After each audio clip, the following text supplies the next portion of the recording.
Nous sommes réunis en commission plénière pour procéder à l'étude détaillée du projet de loi numéro 93, loi concernant notamment le transfert de propriété d'un immeuble de la ville de Blainville. Je vous rappelle que l'étude détaillée en commission plénière est d'une durée de 5 heures, telle que prévue au deuxième paragraphe de l'article 257.1 du règlement. Dans le cadre de ce débat, chacun des députés indépendants dispose de 5 minutes.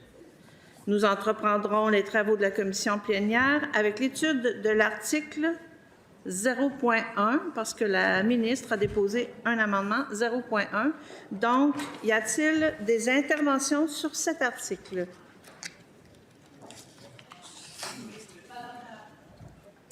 Madame,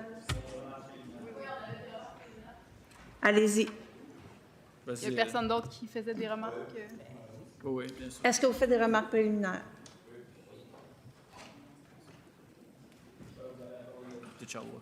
On va commencer par la députée de Sherbrooke. Vous pourrez décider si vous le faites. Allez-y, Madame la députée. Bien, merci, Madame la Présidente. D'habitude, ça commence par la ministre, mais bon, on l'entendra plus tard. Écoutez, moi, ça fait quelques années que je suis ici. Déjà, c'est la deuxième fois que je subis un bâillon sur un de mes dossiers. La dernière fois, c'était aussi concernant des enjeux d'atteinte à la démocratie. C'est en février 2020, un bâillon pour la démocratie scolaire, pour abolir la démocratie scolaire.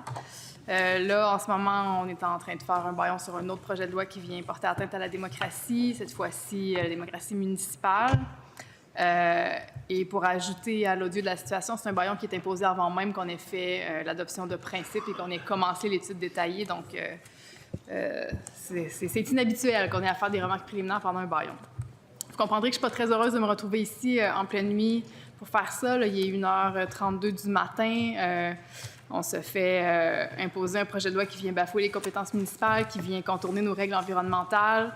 On est ici parce que le gouvernement a décidé de céder au chantage d'une entreprise américaine. La CAQ a fait un projet de loi sur mesure pour répondre aux demandes de Stablex et même un bâillon pour leur permettre de respecter leur échéancier et de contourner les règles fédérales. Vraiment, là, un travail sur mesure qui fait en sorte d'exproprier la ville de Blainville pour louer à une entreprise américaine qui enfouit des déchets dangereux un terrain qui est en plein milieu d'une tourbière. Donc, vous comprendrez que je ne suis pas d'accord avec ça. Permettre à Stablex de contourner les règles environnementales municipales et de la communauté métropolitaine de Montréal et de se protéger des poursuites, je ne suis pas d'accord avec ça non plus. Les citoyens, ils s'attendent à ce que le gouvernement, nous comme élus, à ce qu'on mette en place des règles environnementales et que le gouvernement les fasse respecter, pas à ce qu'on fasse des lois spéciales pour permettre à des entreprises de les contourner. Donc, ce qui se passe en ce moment, c'est littéralement le contraire de ce que les citoyens attendent de leurs élus. Puis en plus, on le fait en bâillon. Aujourd'hui, on apprenait, grâce à TVA, que la compagnie américaine qui appartient à Stablex a soutenu financièrement des élus républicains anti-choix. Et là, on est en train de faire un projet de loi qui va leur permettre d'avoir un plus grand terrain pour pouvoir continuer pendant le plus longtemps possible à faire de l'argent. Et quand on sait ce qu'ils font avec leurs profits, ça donne pas trop le goût, je vous dirais, de les aider à économiser de l'argent en achetant un terrain avec nos fonds publics, qui, vous le savez, Madame la Présidente, sont limités.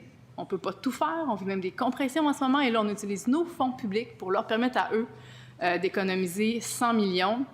C'est une entreprise qui appartient à une filiale d'une entreprise américaine qui a fait 3 milliards de profits en dollars canadiens l'année dernière.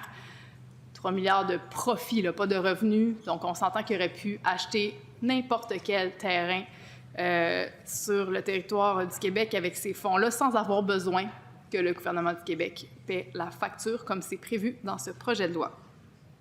D'ailleurs, il y avait un terrain du gouvernement qui faisait 34 hectares qui était prévu pour la cellule 6 de Stablex, mais ce terrain-là, l'entreprise a empilé de l'argile dessus depuis 10 ans. Alors, le résultat, c'est qu'aujourd'hui, ça leur coûterait 100 millions de plus pour tasser leur propre argile qu'ils ont pelletée sur le terrain qui était prévu pour eux. Ils ne veulent pas payer pour ça. Ils préfèrent un terrain qui est un peu plus loin en prétextant ne pas vouloir déranger les voisins avec leurs activités. Mais on va se le dire, là, ce qui est plus intéressant pour eux, c'est que le terrain de Blainville, il leur coûte 100 millions de moins à aménager. Ils nous l'ont dit très clairement. Je les remercie d'avoir été sincères là-dessus. Ça me permet de rendre les choses assez claires. Puis surtout, il est 2 fois plus gros, ce terrain-là. Donc, ça leur permet évidemment de continuer leurs activités beaucoup plus longtemps. Et les enjeux de voisinage, ils ont été balayés de la main assez clairement par le rapport du BAP, qui a été très, très clair là, en 2023 dans ses conclusions, où on pouvait lire « Après analyse, la commission d'enquête est d'avis que la cellule numéro 6 projetée ne présente aucun avantage en termes de réduction des nuisances. Quant aux besoins en enfouissement, elle constate que la cellule numéro 5 actuellement en exploitation pourrait les combler jusqu'au début des années 2030 et que la cellule numéro 6 prévue initialement permettrait à Stablex de poursuivre l'exploitation jusqu'à environ 2040. Ce contexte, combiné à la valeur écologique exceptionnelle de certains milieux naturels sensibles de l'emplacement de la cellule numéro 6 projetée et à sa périphérie, ainsi qu'à l'absence d'un portrait complet sur les matières dangereuses résiduelles, amène la commission d'enquête à considérer ce projet comme étant prématuré et à recommander en conséquence de ne pas l'autoriser, d'autant plus qu'il lirait le gouvernement pour une durée d'environ 40 ans. Donc ça, c'était les conclusions du rapport du BAP qui viennent balayer du revers de la main, comme je vous disais, la question des enjeux de nuisance pour le voisinage, qui vient aussi balayer l'urgence alléguée par Stablex. Ça, c'est un rapport qui date de 2023 et puis qui, malheureusement, est encore tout à fait pertinent parce que ce qui était recommandé à l'époque n'a jamais encore été fait par le gouvernement. On n'a toujours pas l'état des lieux qui était recommandé sur la gestion des matières dangereuses. Donc, en l'absence de ces informations, on devrait se reposer encore sur ces recommandations-là. Le terrain, on va en parler un peu. Ça vaut la peine parce que la ministre des Ressources naturelles dit toujours que c'est un terrain industriel, ce qui est un fait. Hein. Il était zoné industriel. Mais ça ne parle pas de ce qu'il y a sur le terrain. Ça parle de l'usage que la société avait à une certaine époque décidé de permettre dessus. Et ce terrain-là, bien, il est boisé. Il a une haute valeur écologique. Il est en plein milieu de la grande tourbière de Blainville, hein, même si la tourbière ne se situe pas sur ce terrain-là. Il est au cœur de la grande tourbière de Blainville. Et donc, depuis 2012, il est considéré par la communauté métropolitaine de Montréal comme un bois d'intérêt métropolitain.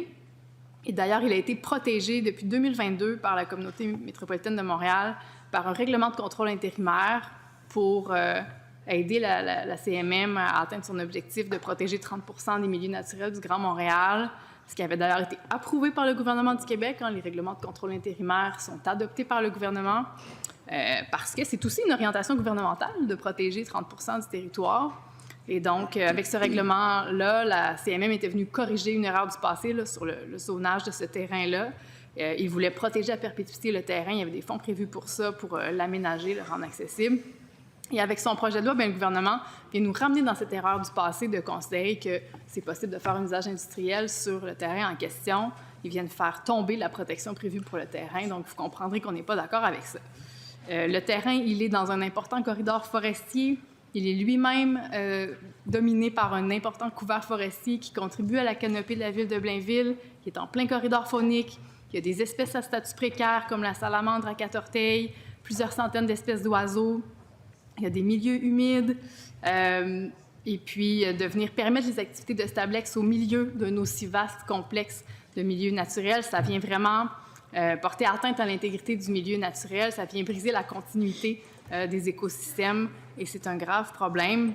Puis d'ailleurs, il n'y a pas juste moi qui parle de la valeur écologique de ce terrain-là. C'était écrit noir sur blanc dans le rapport du BAP qui disait que le terrain visé se distinguait par la présence de peuplements forestiers entrecoupés de milieux humides variés qui assurent le maintien d'espèces fauniques et floristiques dont certaines sont fragiles. Donc, on est assez loin du terrain industriel décrit par la ministre pour essayer de convaincre les gens que le site n'a pas de valeur écologique. On aurait aimé avoir une comparaison des différents terrains. La firme Englobe qui a collecté les données nous a confirmé qu'ils n'ont pas terminé d'écrire leur rapport qui concerne l'autre terrain. Et donc, ni Stablex ni le gouvernement n'ont en main en ce moment les données pour pouvoir comparer les deux terrains. Ils ont seulement une étude de caractérisation écologique pour le terrain visé par le projet de loi. Et il ne manquait que quelques semaines à la firme pour terminer de rédiger le rapport concernant l'autre terrain et qu'on puisse avoir entre les mains une véritable comparaison de ces deux terrains. Le gouvernement a décidé de ne pas attendre cet autre rapport, de ne pas attendre la comparaison. Et ça vient pour moi démontrer que la décision ne repose pas sur une étude environnementale sérieuse, c'est plutôt des arguments économiques qui ont guidé la décision du gouvernement là-dessus, au mépris des considérations environnementales, au mépris des lois, des règlements qu'on a adoptés, que nos prédécesseurs ont adoptés au Québec pour aménager notre territoire et protéger notre environnement. Donc, quand la ministre nous dit qu'elle agit dans l'intérêt national, moi, je ne trouve pas qu'elle en a fait la démonstration. Leur argument principal, c'est le risque de bris de service pour les 600 entreprises et municipalités clientes de Stablex. D'ailleurs, parlant de ça, on aura une motion préliminaire tout à l'heure pour demander le dépôt de la liste là, des entreprises à laquelle faisait référence plus tôt aujourd'hui le ministre de l'Environnement. L'entreprise met de la pression en disant que la cellule 6 va être remplie en 2027, mais je vous ai cité tout à l'heure le rapport du BAP qui parlait plutôt de 2030, donc ça nous laisserait le temps de faire l'état des lieux de la production et de la gestion des matières dangereuses comme c'est recommandé depuis 2023. Et moi, c'est ça que je déplore le plus, je vous dirais, dans ce dossier-là, c'est que ça fait presque 2 ans que le gouvernement a entre les mains la recommandation explicite du BAP de faire un état des lieux avant de prendre une décision. Le dernier paragraphe du rapport, là, il est très clair. Ça dit « Par ailleurs, à la suite de son analyse, la commission d'enquête conclut qu'il serait impératif que le ministère de l'Environnement, de la lutte contre les changements climatiques, de la faune et des parcs réalise un état des lieux sur la gestion des matières dangereuses résiduelles et des matières non dangereuses préoccupantes. Ce bilan devrait lui permettre de développer notamment des orientations stratégiques, de compléter la mise à jour du règlement sur les matières dangereuses et d'adopter un plan d'action en matière de réduction et de gestion de ces matières en tenant compte de l'évolution des réalités et préoccupations territoriales et environnementales. » Ça n'a jamais été fait de tout ce temps-là. Alors, il n'y en a pas des orientations stratégiques. L'état des lieux, on ne l'a pas. Le ministre de l'Environnement, tout à l'heure, nous disait qu'il n'a pas besoin de suivre cette recommandation, essentiellement parce que lui, il possède déjà l'information sur les 600 clients de Stablex et sur ce qu'ils produisent. Il nous disait qu'il a l'information sur le tonnage. Bien, tant mieux pour lui. Nous, on n'a pas accès à cette information-là. On veut l'avoir. Puis d'ailleurs, pendant que lui nous dit ça, qu'il a suffisamment d'informations sur les clients de Stablex, et donc on n'a pas besoin d'un état des lieux, bien, on a de l'autre côté la ministre qui est avec nous, j'allais dire ce soir, là, je ne sais plus comment on doit qualifier le moment où on se trouve, la ministre des Ressources naturelles, elle nous dit qu'il y a des secteurs entiers de production de déchets dangereux pour lesquels on n'a pas de débouchés au Québec. Elle a déjà nommé des exemples de déchets biomédicaux, de déchets nucléaires, en nous disant que ça, c'est exporté et que c'est ça qui nous empêche de fermer la frontière pour l'importation de déchets dangereux aux États-Unis, parce que nous, on en exporte, parce qu'il y a des secteurs pour lesquels on n'a aucun débouché ici. Alors, moi, ce que je lui dis à la ministre, c'est ça devrait être ça notre priorité en matière de gestion des déchets dangereux, d'affranchir le Québec de sa dépendance aux exportations pour qu'on puisse nous permettre de limiter les importations. Et ça, pour pouvoir le faire, bien, ça nous prendrait un état des lieux sur ce qu'on produit, dans quelle quantité, pas juste pour les clients de Stablex, l'ensemble de la production des matières dangereuses au Québec pour qu'on puisse vraiment regarder c'est quoi nos priorités collectives avec ça. On le sait qu'on en produit des déchets puis qu'il faut trouver une manière de les gérer. Là, on n'est pas dans la pensée magique, sauf que pour faire collectivement un bon plan de match, on a besoin d'abord d'un état des lieux. Et puis ça, c'est le BAP qui le dit depuis déjà assez longtemps.